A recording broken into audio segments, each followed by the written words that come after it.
Kevin Mitchell. How did you meet Phelicia Jones?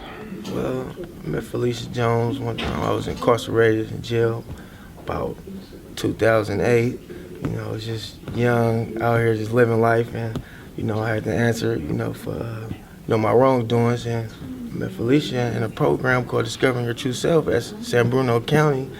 And, they say, people of power, their presence speaks volumes. And, she just walked in and, from instantly, I just seen a person of power, somebody, a leader, somebody, I was interested in. And, I went in head first in her program, 2008. And, I had some ups and downs since then. 2017 now, and ran into her again. Back, you got to answer, for your problems out here, just in life. And I was incarcerated again. And, I met her again, and she's still pushing, powerful woman, Phelicia Jones, Discovering Your True Self at 850 Bryant. Ran into her again, and, it was at a time now, just calm down, get my life together. And, I'm here, I'm out of custody now, and I'm, representing, Discovering Your True Self, in custody and out of custody. And, that's how I met her, and, we still. So what is your true self?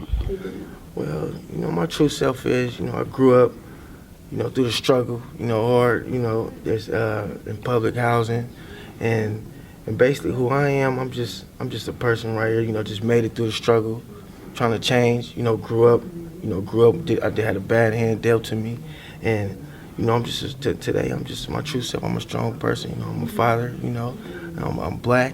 I'm embracing my blackness, and I'm just standing up. I'm just trying to fight for my people. For the younger people out here. Our youth. That's our future. And I just want to speak out and just tell the truth today. So I understand you're going to be involved with the.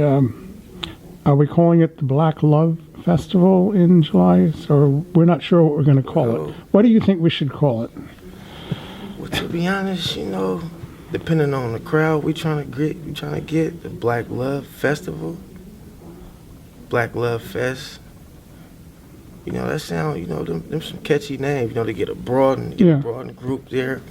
But names is very important because you can get a certain name of the event, and and a certain type of people hear the event. And be like, whoa, what kind of event is that? And back up. So, that's very important.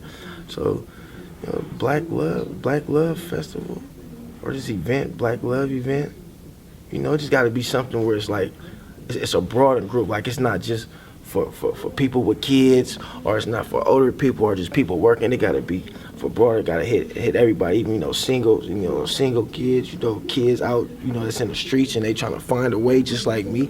I was, in the streets, and I'm just trying to find a way to get out of that, and I'm trying to move over here and get my life together. So it could be old, young, gay, straight, black, white.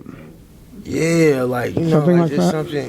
Something where it's just putting a wide variety of people in there, so people can feel comfortable with coming to this event. Because so already, because even if we just say Black Love, then it may make other races feel uncomfortable with coming. But this is not just racial. This is not us being racial, but we is fighting, for black rights. But by us giving it that name, it'll just stop. It'll make some people be like, oh, well, no, it might just be a whole lot of black people there, and that I don't know how they, because when people already, just stereotype, just blacks, and a lot of us, in a group, just because of all the violence that's going on. But that's why I said, Black lives ain't gonna matter until Black lives start caring about Black lives, and that's what I'm doing today. And so so that's why we gotta have a wide approach, about names and just just things and just things that you're trying to make represent something that you putting together. Because you just gotta know, on the type of crowd that you want to come. Basically, everybody, you gotta answer. For your wrongdoings out here in life, and that's why it's laws out here. And that's why I said I don't got nothing against, laws or just the police. I got the thing. My problem is, just the racist cops. Yeah. Just racism going on out here, and just. So what were you charged with? Well, I was currently just charged with just buying and receiving stolen property. You know, it's just a situation, you know, at the wrong place at the wrong time. You know, it was something minor, but it was big because I was taken out of society and I was put somewhere else. So whereas like I was told to you know live a certain way, so it's like I wasn't free. So that's why like you know it was big because I can't get that time back. You know, that's the thing, we can't get back. You know, when we get incarcerated. Yeah, it's more fun to be free, isn't it? Yeah, you know, the free will and the freedom ain't free. You know, Freedom ain't true. free. That's well. You know, I tend to really, you know, I had to just go through life, you know, hard head, you know, and they say hard head make it soft, you know, and you know that's what happened with me, you know, just growing up, just not listening, and that's the thing I do now, you know, I listen more. So you're a young guy. What are you? 20? How much? 28. 28. So, are you old enough to your friends and neighbors? By the way, where do you live? Well, I stay in the Visitation Valley area. Visitation Valley. We're in the same area. I grew up in that So, area. are you old enough because you have such a good attitude about life, such a positive attitude? Are you old enough to be a role model to younger kids? Well, I've been a role model my whole life. Well, I've been a leader my whole life, but I've been following at the same time. And what I mean by that is, you know, I didn't really just see my uniqueness and my power and abilities, you know, to lead people instead of just follow. I could have showed people something new. And, you know, that's what I'm embracing now.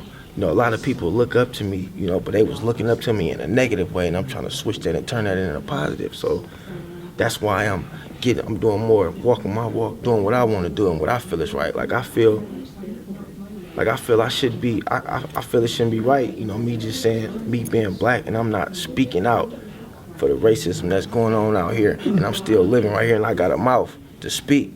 I got a lot of knowledge in my brain, you know, so I can give to other people, you know, and I got power inside me, you know, because I got the ability to do stuff that other people can't do. So that's why I just feel like, you know, this is my calling right here.